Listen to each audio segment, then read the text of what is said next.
Hi guys, welcome to the next mile with Shravan. నేను మీ శ్రావణ్ కుమార్ గాత్రం. నేను బీటెక్ కంప్యూటర్ సైన్స్ అండ్ ఇంజనీరింగ్లో చదివాను. ట్రిపుల్ ఐటీ శ్రీ సిటీలో చదివాను. దాని తర్వాత ఇప్పుడు ఎంఎస్ రీసెర్చ్ అండ్ ఆంటర్ప్రినర్షిప్ చేస్తున్నాను ఐఐటి మెడ్రాస్లో. సో ఈ వీడియో యొక్క ముఖ్య ఉద్దేశం ఏంటంటే గేట్ 2026 గురించి అవగాహన కల్పించడం, గేట్ కంప్యూటర్ సైన్స్ ఎలా ప్రిపేర్ అవ్వాలి, ఎలా మంచి ర్యాంక్ తెచ్చుకోవాలి అనే దాని మీద ఫోకస్ చేస్తూ ఈ వీడియో చేస్తున్నాను. So let's get in to the video. So అసలు ఫస్ట్ గేట్ అంటే ఏంటి? గేట్ అంటే graduate aptitude test in engineering. ఓకేనా? ఈ ఇయర్ ఐఐటి గువాహటి కండక్ట్ చేస్తుంది. సో అసలు గేట్ అసలు ఎందుకు రాయాలి, దానివల్ల ఉన్న ఆపర్చునిటీస్ ఏంటి అనేది తెలుసుకుందాం ఇప్పుడు.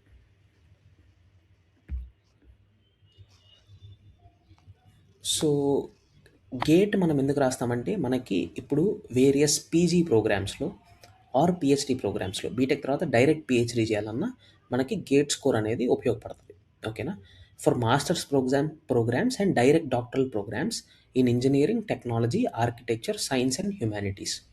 మనం ఐఐటీస్లో అడ్మిషన్ తెచ్చుకోవాలనుకున్నా, ఎన్ఐటీస్లో అడ్మిషన్ తెచ్చుకోవాలన్నా, ట్రిపుల్ ఐటీస్లో అడ్మిషన్ తెచ్చుకోవాలనుకున్నా మనకి గేట్ స్కోర్ అనేది కంపల్సరీ అనమాట. ఓకేనా? అండ్ ఆల్సో మనం గేట్ క్వాలిఫై అయ్యడం వల్ల వచ్చే అడ్వాంటేజ్ ఏంటంటే మనకి ఫినాన్షియల్ అసిస్టెన్స్ కూడా వస్తుంది. సో ఇప్పుడు మనం ఎంటెక్లో జాయిన్ అయితే ఆర్ ఎంటెక్ రీసెర్చ్లో జాయిన్ అయినా మనకి 12,400 స్టైపెండ్ అనేది గవర్నమెంట్ నుంచి వస్తుంది అనమాట మనకి. ఓకేనా? అండ్ మనం డైరెక్ట్ పిహెచ్డీలో చేరితే, బీటెక్ తర్వాత డైరెక్ట్ పిహెచ్డీ కూడా చేయొచ్చు. డైరెక్ట్ పిహెచ్డీలో చేరితే మనకి ఫస్ట్ 3 ఇయర్స్ 37,000 వస్తుంది స్టైపెండ్. నెక్స్ట్ 2 ఇయర్స్ 42,000 వస్తుంది. ఓకేనా? పిహెచ్డీ అనేది 5 ఇయర్ ప్రోగ్రామ్ అనమాట. మీరు ఎంటెక్ కానీ ఎంటెక్ రీసెర్చ్ కానీ, ఎంటెక్ అయితే 2 ఇయర్స్, ఎంటెక్ రీసెర్చ్ అయితే 2 to 2.5 ఇయర్స్ టైం పడుతుంది.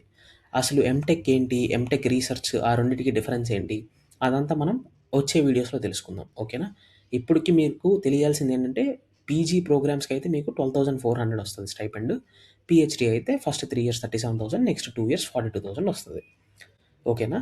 అండ్ ఆల్సో వీటితో పాటు మనం గవర్నమెంట్ జాబ్స్ కూడా తెచ్చుకోవచ్చు అనమాట. గవర్నమెంట్ జాబ్స్ ఎక్కడెక్కడ తెచ్చుకోవచ్చు, ఎక్కడెక్కడ గేట్ స్కోర్ యాక్సెప్ట్ చేస్తారంటే, for example airport authorities of ఇండియాలో BHEL, BSNL, CIL, CRIS, CVPPL. So ఇలా ఇక్కడ ఉన్న మెన్షన్ చేసిన కంపెనీస్ అన్నిటికీ గేట్ స్కోర్ ద్వారా మనకి గేట్లో మంచి స్కోర్ వస్తే వాళ్ళు మనకి ఇంటర్వ్యూకి షార్ట్ లిస్ట్ చేసి మనల్ని ఇంటర్వ్యూకి పిలుస్తారనమాట. మనం ఇంటర్వ్యూలో బాగా పర్ఫామ్ చేస్తే మనకి డైరెక్ట్ గవర్నమెంట్ జాబ్ అనేది వస్తుంది. సో మనకి ఇవి అడ్వాంటేజెస్ గేట్ రాయడం వల్ల. ఓకేనా? సో నేను కంప్యూటర్ సైన్స్ బ్యాక్గ్రౌండ్ కాబట్టి నేను మీకు కంప్యూటర్ సైన్స్ గేట్ ఎట్లా ప్రిపేర్ అవ్వాలి, అసలు ఎలా రాయాలి అనేది మనం డిస్కస్ చేద్దాం ఈ వీడియోలో. ఓకేనా? అసలు ఫస్ట్ మనం గేట్ కంప్యూటర్ సైన్స్కి అసలు సిలబస్ ఏంటి అనేది తెలుసుకోవాలి. సో మనం గేట్ పేపర్స్ దగ్గరికి వెళ్ళి, ఇది అఫీషియల్ వెబ్సైట్ గేట్ది. సో మనం గేట్ పేపర్స్ దగ్గరికి వెళ్ళి ఇక్కడ gate 2026 test papers and syllabus ఉంది. సో దాని మీద క్లిక్ చేసి మనం ఇప్పుడు computer science and information technology CS కాబట్టి ఇక్కడ మనం క్లిక్ చేస్తే మనకి computer science and engineering and information టెక్నాలజీకి మనకి సిలబస్ వచ్చిందనమాట. ఓకేనా? సో మనకి సిలబస్లో ఉన్న టాపిక్స్ ఏంటి? Engineering mathematics. ఇంజనీరింగ్ మ్యాథమెటిక్స్లో discrete mathematics, linear algebra, calculus, probability and statistics ఉన్నాయి. నెక్స్ట్ డిజిటల్ లాజిక్ డిజైన్ ఉంది. Next computer organisation and architecture, programming and data structures, algorithms, theory of computation, compiler design, operating system, databases and computer networks. And each చాప్టర్లో ఏమేం చదువుకోవాలి అనేది కింద నీట్గా mention చేశారు. For example discrete మ్యాథమెటిక్స్లో మీరు proportional and first order logic, sets, relations, functions, so ఇవన్నీ చదవాలన్నమాట. Linear ఆల్జీబ్రాలో ఇవి చదవాలి, క్యాలిక్యులస్లో ఇవి చదవాలి. సో ఈ ఏవే టాపిక్స్ చదవాలని కూడా వాళ్ళు మెన్షన్ చేశారు సిలబస్లో. సో ఫస్ట్ మీరు సిలబస్ డౌన్లోడ్ చేసుకొని సిలబస్ దగ్గర పెట్టుకొని ఈచ్ టాపిక్ని మీరు చదువుకుంటూ వెళ్ళాలి. సో అసలు నేను ఫ్రీగా ఎట్లా చదువుకోవాలి, గేట్ సిలబస్ని నేను ఫ్రీగా చదువుదాం అనుకుంటున్నాను, అసలు ఎక్కడి నుంచి చదవాలి అంటే, మీరు యూట్యూబ్ రిసోర్సెస్ చాలా అవైలబుల్గా ఉన్నాయి. సో మీరు యూట్యూబ్లో నాలెడ్జ్ గేట్ యూట్యూబ్ ఛానల్ ఉంది. సో నాలెడ్జ్ గేట్ యూట్యూబ్ ఛానల్లో మీరు 12 అవర్స్ వన్ షాట్ వీడియోస్ ఉన్నాయి. ఆపరేటింగ్ సిస్టమ్స్ మీద, థియరీ ఆఫ్ కంప్యూటేషన్స్ మీద, ఆల్ టాపిక్స్ మీద మీకు 12 అవర్స్ వీడియోస్ అనేవి ఉన్నాయి. సో ఈ 12 అవర్స్ వీడియోస్ మీరు కంప్లీట్ చేస్తే మీకు ఒక ఐడియా వచ్చేస్తుంది అనమాట సిలబస్ మొత్తం. సో మీరు ఈజీగా రాసేస్తారు ఎగ్జామ్. మీకు ఒకవేళ నాలెడ్జ్ గేట్ అర్థం కావట్లేదు అనుకుంటే గేట్ వాలాలోకి వెళ్ళండి. సో గేట్ వాలాలో కూడా మీకు వన్ షాట్ వీడియోస్ ఉన్నాయి. సింగిల్ స్ట్రెచ్లో మీకు సిలబస్ మొత్తాన్ని కంప్లీట్ చేస్తారు. ఒక్కొక్క చాప్టర్ కంప్లీట్ చేసుకుంటూ వెళ్తారు. మీ గేట్ వాలాలో కూడా అర్థం కాలేదనుకుంటే గీక్స్ ఫర్ గీక్స్లో అయినా చదువుకోవచ్చు. అది ఇంకా మీ కన్వీనియన్స్ని బట్టి మీకు ఎలా నచ్చితే అలా ఈ టాపిక్స్ అన్ని కవర్ చేసేలాగా మీరు చదువుకోండి.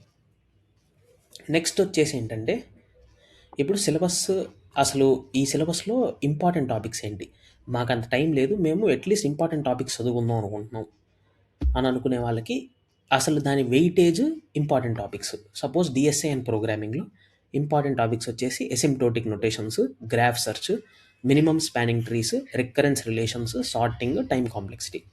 సో మీరు అన్నీ చదువుకోవాలి, దీని మీద ఎక్కువ ఫోకస్ చేయాలి. ఓకేనా. డిఎస్ఏ అండ్ ప్రోగ్రామింగ్ మీద ప్రతి ఇయర్ మీకు 9 నుంచి 10 మార్క్స్ వరకు గేట్ ఎగ్జామ్లో వస్తుంది అనమాట. నెక్స్ట్ డిజిటల్ లాజిక్ డిజైన్ నుంచి ప్రతి సంవత్సరం 5 to 6 మార్క్స్ వచ్చింది ఆన్ అన్ యావరేజ్. అండ్ ఈ టాపిక్స్ మీద వస్తున్నాయి. బూలియన్ ఆల్జీబ్రా, సర్క్యూట్ అవుట్పుట్స్ మీద అండ్ నంబర్ సిస్టమ్స్ మీద వస్తాయి. సర్క్యూట్ అవుట్పుట్స్లో కాంబినేషనల్, సీక్వెన్షియల్ రెండు ఉన్నాయి. సీక్వెన్షియల్ మీకు కొంచెం ట్రికీగా అనిపిస్తే అట్లీస్ట్ కాంబినేషనల్ వరకు అయినా చదువుకొని వెళ్ళాలి. ఓకేనా. నేను మళ్ళీ చెప్తున్నాను, సిలబస్ అంతా చదువుకోవాలి. ఇవి ఓన్లీ ఇంపార్టెంట్ టాపిక్స్. గేట్లో రిపీటెడ్గా వచ్చే క్వశ్చన్స్ దేని నుంచి వస్తున్నాయి అనేది మాత్రమే మీరు మిగిలిన సిలబస్ అంతా చదవాలి, వీటి మీద ఎక్కువ ఫోకస్ పెట్టాలి. ఓకేనా. ఆపరేటింగ్ సిస్టమ్స్లో మీకు process scheduling, page replacement, synchronisation, disk related problems, resource allocation, virtual memory. ఓకేనా. అండ్ ఆపరేటింగ్ సిస్టమ్స్ వెయిటేజ్ వచ్చేసి ఆన్ అన్ యావరేజ్ 8 మార్క్స్ ఉంది.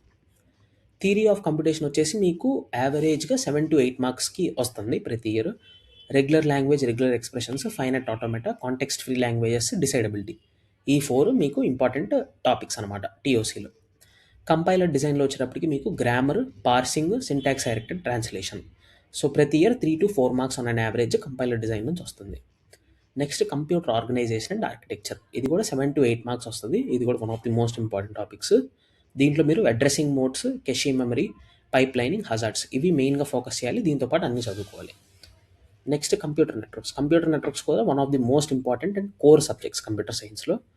దీంట్లో మనకి IP addressing and subnetting, application layer protocols, error detection, routing algorithms, sliding window protocols, TCP related problems మనకి ఎక్కువ దీని నుంచి వస్తాయి అన్నమాట. డీబీఎంఎస్లో నార్మలైజేషన్ మీద ప్రతి సంవత్సరం గ్యారంటీ ఒక క్వశ్చన్ వస్తుంది. SQL queries, relational algebra, B trees, transactions and concurrency control, వీటి మీద బాగా ఫోకస్ చేయండి. ప్రతి ఇయర్ డీబీఎంఎస్లో ఆన్ అన్ యావరేజ్ 4 నుంచి 6 మార్క్స్ వస్తుంది. డిస్క్రీట్ మ్యాథమెటిక్స్ మీకు 10 మార్క్స్ వస్తాయి. ఇది కూడా one of the most important topics. Propositional logic, first order logic, combinatorics, set theory, graph theory, group theory, relations and functions, ఇవి మెయిన్గా మీరు ఫోకస్ చేయాల్సిన టాపిక్స్. ఓకేనా. And linear algebra, probability, calculus మీద మీకు అప్రాక్సిమేట్లీ 6 to 8 మార్క్స్ వస్తాయి on an average. దీంట్లో మీకు eigenvalues, eigenvectors, systems of equations, అంటే మీకు ఒక సొల్యూషన్ ఉందా, వాళ్ళు ఇచ్చిన సెట్ ఆఫ్ ఈక్వేషన్స్కి ఇన్ఫైనట్ నెంబర్ ఆఫ్ సొల్యూషన్స్, లేకపోతే నో సొల్యూషన్. సో ఇవి one of the most important topics. Eigenvalues, eigenvectors కూడా మోస్ట్ ఇంపార్టెంట్, ప్రతి సంవత్సరం ఒక క్వశ్చన్ వస్తుంది. సో లీనియర్ ఆల్జీబ్రాలో ఇవి మెయిన్గా ఫోకస్ చేయండి. ప్రాబబిలిటీ అండ్ స్టాటిస్టిక్స్లో మీరు మెయిన్గా ఫోకస్ చేయాల్సింది ఏంటంటే బేస్ థియరమ్, కండిషనల్ ప్రాబిలిటీ. అలాగే మీరు అన్ని డిస్ట్రిబ్యూషన్స్ కూడా చూసుకోండి స్టాటిస్టిక్స్లో, అవి హెల్ప్ఫుల్ అవుతాయి. అండ్ క్యాలిక్యులస్లో మీకు వచ్చేటప్పటికి లిమిట్స్, కంటిన్యూటీ, మ్యాక్సిమా అండ్ మినిమా, ఈ 3 టాపిక్స్ మీరు బాగా చదువుకొని వెళ్తే సరిపోద్ది. ఓకేనా. సో ఇవన్నీ మోస్ట్ ఇంపార్టెంట్ టాపిక్స్. అంటే మీరు ఇప్పుడు ఏదన్నా సిలబస్ ఒకటి, ఏదన్నా టాపిక్ ఒకటి మీరు వదిలేద్దాం అనుకుంటున్నారు. ఫర్ సపోజ్ మీరు డీబీఎంఎస్ అనేది మీకు కొంచెం కష్టంగా అనిపించి వదిలేద్దాం అనుకుంటున్నారు అనుకోండి, అట్లీస్ట్ ఈ ఇంపార్టెంట్ టాపిక్స్ అన్నా చదువుకొని వెళ్ళాలి ఎగ్జామ్కి. ఓకేనా. సో దట్ దీంట్లో నుంచి వస్తే మీకు అక్కడ ఈజీగా మార్క్స్ వస్తాయి. ఓకేనా. ఇప్పుడు అసలు గేట్లో వాళ్ళు ఇచ్చేది 70% మీకు ప్రాబ్లమాటిక్ క్వశ్చన్సే ఇస్తారు, 30% థియరీ రిలేటెడ్ ఇస్తారు. సో 70% మనం మ్యాథమెటికల్ క్వశ్చన్ సాల్వ్ చేయాలి అంటే మనకి ఫస్ట్ అసలు mock test, different types of question solve చేయడం, సో అట్లా అన్నీ చేస్తూ ఉంటేనే మనం ఎగ్జామ్ రాయగలం. థియరిటికల్ క్వశ్చన్స్ అనేవి మీకు చాలా తక్కువ ఇస్తారు, 20 to 30% మాత్రమే ఇస్తారు. 70 to 80% ప్రాబ్లమ్ ఓరియంటెడ్ క్వశ్చన్స్, మీరు ఎక్కువ సాల్వ్ చేయాల్సిన క్వశ్చన్స్ ఎక్కువ ఉంటాయి. సో మీరు ప్రాబ్లమ్ సాల్వింగ్ మీద ఎక్కువ ఫోకస్ పెట్టాలి, అంటే మోర్ నెంబర్ ఆఫ్ క్వశ్చన్స్ చేయాలి. అసలు క్వశ్చన్స్ ఎక్కడి నుంచి చేయాలి అంటే మీకు 2 వెబ్సైట్స్ ఇస్తాను, మీరు నేర్చుకోవడానికి అంతా ఫ్రీగా నేర్చుకోవచ్చు. మీరు 2 వెబ్సైట్స్ నాకు మోస్ట్ ఇంపార్టెంట్ అనిపిస్తుంది. ఒకటి వచ్చేసి ఏంటంటే గో క్లాసెస్. గో క్లాసెస్లో మీకు GATE, computer science and DA combo test series ఉంది. సో ఇది తీసుకోవచ్చు అనమాట. ఇది 3200 పడుతుంది మీకు.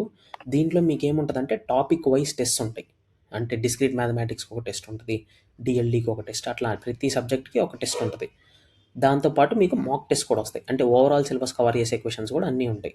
ఇవన్నీ క్వెషన్స్ మీరు సాల్వ్ చేసారనుకోండి, మీకు తిరుగుండదింక. ఓకేనా? సో, మాక్ టెస్ట్ గ్యారంటీగా కొనడానికి ట్రై చేయండి. మాక్ టెస్ట్ రాస్తే చాలు. ప్రీవియస్ ఇయర్ క్వెషన్స్ అటు తిప్పి, ఇటు తిప్పిస్తారనమాట గేట్‌లో. సో, మీరు మాక్ టెస్ట్ గనక చేస్తే మీకు అన్ని ప్యాటర్న్స్, అన్ని డిఫరెంట్ టైప్స్ ఆఫ్ క్వెషన్స్ అన్నీ మీకు కవర్ అయిపోతాయి. సో, మీరు సిలబస్ చదవడం, క్వెషన్స్ భారీగా ప్రాక్టీస్ చేయడం చేస్తే సరిపోద్ది. ఎగ్జామ్‌కెళ్ళి మీరు దడదల్లాడించొచ్చు. సో, దాంట్లో ఏమి ఇబ్బందుండదు. సో, మీరు మాక్ టెస్ట్ అనేది గ్యారంటీగా కొనండి. మీకు టైమ్‌ని బట్టి ఇంకా మీకు ఎక్కువ టైం ఉంది అనుకుంటుంటే మీరు ఇది గో క్లాసెస్ గురించి చెప్తున్నా. మీరు ఏస్ అకాడమీ మాక్ టెస్ట్ కూడా కొనుక్కోవచ్చు. ఓకేనా? ఫస్ట్ మీరు ఒకటే కొనుక్కునేటట్టయితే గో క్లాసెస్ కొనుక్కోండి. రెండోది కూడా కావాలి అనుకుంటే ఏస్ అకాడమీ కొనుక్కోండి. ఒకటైనా సరిపోతుంది. అన్ని క్వెషన్స్ సాల్వ్ చేయండి అన్ని టాపిక్స్‌లో. ఓకేనా? క్వెషన్స్ సాల్వ్ చేయడం అనేది మోర్ ఇంపార్టెంట్. ఎందుకంటే గేట్‌లో ప్రీవియస్ ఇయర్ క్వెషన్స్‌ని అటు ఇటు తిప్పి, ఇటు తిప్పి ఇస్తారనమాట. సో, మీకు క్వెషన్ ప్యాటర్న్స్ అవన్నీ ఐడియా ఉంటే ఈజీగా రాస్తారు ఎగ్జామ్. ఓకేనా? దాని తర్వాత అన్న నాకు ఇంతే టైం ఉంది. ఇప్పుడు ఉన్న టైంలో నేను ఎట్లా సిలబస్ మొత్తాన్ని కంప్లీట్ చేయాలంటే మీకు షార్ట్‌గా మీకు ఒక టైమ్ టేబుల్ లాంటిది ఒకటి క్రియేట్ చేశాను. ఓకేనా? టైమ్ టేబుల్‌లో మీకు డిసెంబర్ 11 నుంచి 14 దాకా డిస్క్రీట్ మ్యాథమెటిక్స్ చదువుకోండి. 15-21 linear algebra, calculus, probability and statistics, 22-28 DLD, DBMS ఈ డేట్స్‌లో కంప్యూటర్ ఆర్గనైజేషన్ అండ్ ఆర్కిటెక్చర్. ఆ నెక్స్ట్ వీక్ ఓఎస్, ఆ నెక్స్ట్ వీక్ కంప్యూటర్ నెట్వర్క్స్, ఆ next week TOC and compiler design, ఆ next week DSA and programming in C, దాని తర్వాత revision. ఓకేనా? ఇలా మీరు ఫాలో అయితే సిలబస్ మొత్తం కంప్లీట్ అయ్యిద్ది. ఇప్పుడు నేను మీకు ఇచ్చిన వారం టైం లైన్లో మీరేం చేస్తారంటే ఫర్ సపోజ్ 3-4 డేస్ వరకే మీరు థియరీ కంప్లీట్ చేయండి. అంటే మొత్తం ఓవరాల్ నాలెడ్జ్ అంటే ఆ వీడియోస్ అన్నీ చూడటం కానీ ఏదైనా కానీ 3-4 డేస్ వరకే చేయండి. Next 3 days full focus on ఆ టాపిక్ వైజ్ మీకు టెస్ట్లు ఉంటాయి కదా. ఫర్ ఎగ్జాంపుల్ డిస్క్రీట్ మ్యాథమెటిక్స్లో మీకు టెస్ట్ ఉంటాయి ఆ గో క్లాసెస్లోనే. సో ఆ టెస్ట్లో ఉన్న ప్రాబ్లమ్స్ అన్నిటినీ సాల్వ్ చేయడం ఆ పర్టికులర్ చాప్టర్లో అవన్నీ చేయండి. ఓకేనా? సో ప్రాబ్లమ్స్ ప్రాక్టీస్ చేయడం అనేది మోర్ ఇంపార్టెంట్. ఓకేనా? మీరు 3-4 డేస్ థియరీ, మిగిలిన 3 డేస్ గ్యారంటీ ప్రాబ్లమ్స్ ప్రాక్టీస్ మీద ఫోకస్ పెట్టాలి. ఓకేనా? అప్పుడు మీకు మంచి ర్యాంక్ వస్తుంది ఈజీగా. డిజిటల్ లాజిక్ డిజైన్, డీబీఎంఎస్ వీటిల్లో కూడా మీరేం చేస్తారు, ఫర్ సపోజ్ నేను 4 డేసే ఇచ్చాను అనుకోండి, అప్పుడు మీరు 2-3 డేస్ థియరీ చదవడం మీద పెట్టుకోండి. 1 or 2 days guarantee problem solving మీద పెట్టుకోండి. ఎందుకంటే ప్రీవియస్ ఇయర్ క్వెషన్స్ అనేది మోస్ట్ ఇంపార్టెంట్. ఓకేనా? మీకు ఆ టెస్ట్ సిరీస్లోనే అన్ని క్వెషన్స్ ఉంటాయి. టాపిక్ వైజ్ క్వెషన్స్ ఉంటాయి, చాప్టర్ వైజ్ ఉంటాయి. సో ఆ చాప్టర్ వైజ్ క్వెషన్స్ అన్ని సాల్వ్ చేసుకుంటూ సిలబస్ మొత్తం అయిపోయాక అప్పుడు మీరు మాక్ టెస్ట్లు రాయండి. మాక్ టెస్ట్లు అంటే ఓవరాల్ సిలబస్ మీద ఉంటాయి. ఓకేనా? ఇంత మీరు ప్రాక్టీస్ చేస్తే సరిపోద్ది. దీనికి మించి ఏం అవసరం లేదు. ఓకేనా? సో మీకు ఈ వీడియో హెల్ప్ఫుల్ అయింది అనుకుంటున్నాను. ఈ వీడియో కనుక మీకు హెల్ప్ఫుల్ అయితే the next mile with Shravan YouTube ఛానల్ని సబ్స్క్రైబ్ చేయండి. వచ్చే వీడియోలో మనం డిఏ గురించి మాట్లాడుకుందాం. అంతవరకు థ్యాంక్ యూ వెరీ మచ్.